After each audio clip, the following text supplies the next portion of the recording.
You know, until the Jets gave the old AFL credibility with their win over the Colts in Super Bowl III, the early editions of this game were viewed as competitive anticlimaxes. Most fans thought the established NFL was so clearly superior to the young AFL that, in fact, the Dallas-Green Bay games preceding the first two Super Bowls were viewed by many as the true championship tests. Perhaps that's why, some 20 years after the first Super Bowl game, the losers of that Super Bowl I, the Kansas City Chiefs, rank now as the team that time forgot. Here's Charlie Jones. The first Super Bowl was not called the Super Bowl at all. It was titled World Championship Game AFL versus NFL. And it was played 20 years ago to less than a capacity crowd here at the Los Angeles Coliseum. One of pro football's finest teams ever, the 1966 Green Bay Packers, represented the ruling class of the NFL, while the nearly anonymous Kansas City Chiefs defended the AFL and underdogs everywhere. During the first half, Kansas City surprised everyone by holding its own. But in the second half, the powerful Packers wore down the Chiefs and rolled over them for a decisive 35-10 victory. In a way, the game seemed to define pro football for the 60s. Green Bay went on to be the team of the decade. Kansas City would have to wait until the 70s for its Super Bowl victory. But to a young sideline photographer, this first Super Bowl had an even greater meaning. Kansas City owner Lamar Hunt had started the American Football League. That first Super Bowl was unique. It was the only time that a pure AFL team played a pure NFL team. The only game ever played that way, because the next year the common draft started, and the members of that first Super Bowl team, they're all doing different things, and for the most part they're making valid contribution to our society. We were a young football team in 1966. First thing that comes to my mind is Willie Wood. A pass that I wish I had back. It was blitz, which they seldom did in those days. The ball was a little deflector, my arm was hit, and it was a wobbly pass that Willie Wood picked off, and he went back, took it back to about the 5-yard line. And from that point on, the game really turned around in that first Super Bowl game.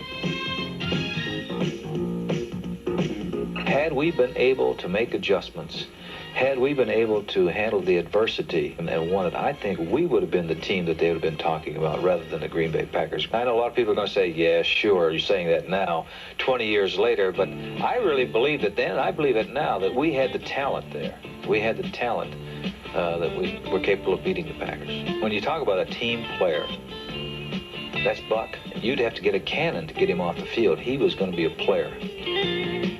I remember as I watched the film during the week and watched the Green Bay team play and watched some of the things that Jim Taylor did when he played some of the other teams in the National Football League, it really, really fired me up. I really was looking forward to playing against him, and I had told my teammates in practice that if Jim would kick me one time or anything like that, then I would knock his head off. I had seen some players who just got enormous after they retired. And I used to tell my teammates, I said, you know one thing, guys, I said, when this thing is over, I'm going to get this way down. The greatest compliment I get now, they said, are you Buck Buchanan? But I remember you was like bigger than that. You're like a basketball player. Well, that makes me feel great when they sound like a basketball. Can you imagine I look like Dr. J or Larry Bird, this nice, tall, slender-looking guy? While Buck Buchanan runs for his health, former Chief tight end Fred Urbanus runs for public office. As a legislator in the Jackson County, Missouri Board of Commissioners, Urbanus is known as tough but fair. As a player, he was known as a tough tight end with only one good eye.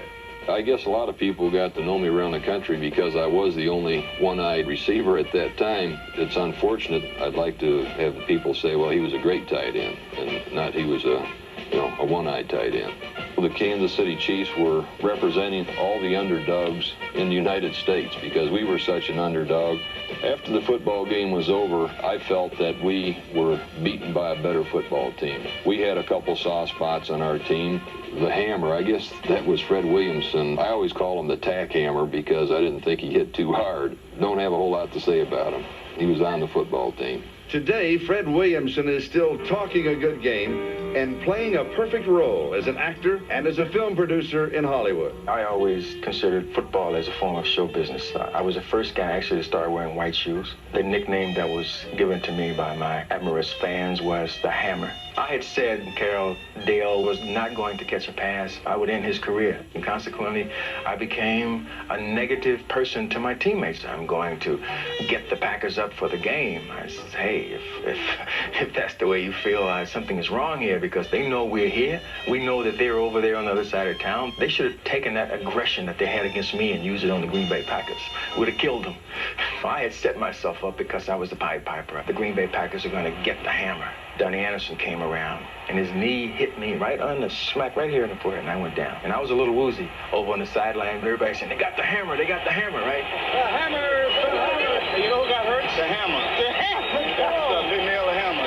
Hey, Slap, the hammer got it. I'm the clown of the football field now, because I'm out. They got the hammer. They said, come on, get up. And I refused to get up. I'm embarrassed. They came and they dragged me off the field and dumped me on the sidelines. When they dumped me, I jumped up and I waved at my fans to let them know I was all right. That's the whole story. Life after football was not easy for Jim Tyre. A series of failed businesses left him depressed and defeated. Early one morning, he shot his wife, then turned the gun on himself. We all wish we would have known something, but we were very devastated and very surprised, because he was this big, strong, proud, redhead German that we never would have thought that he would have done something like that. He had had success all of his life. All-State, All-American in college, All-Pro. He had some setbacks after he retired that he found it very difficult to cope with. I still haven't completely recovered from it. It was just like, part of my body had been cut out of me. Beyond any doubt, no one knew that Jim was approaching that area. I think we all have to answer to say Jim was a piece of our life, and did we let him down? Could anybody have done something? I think it in some way makes us a little closer. That nowadays I think we really appreciate each other a little bit more than we did then. Even though you lose the first Super Bowl, it's still something that we went through together.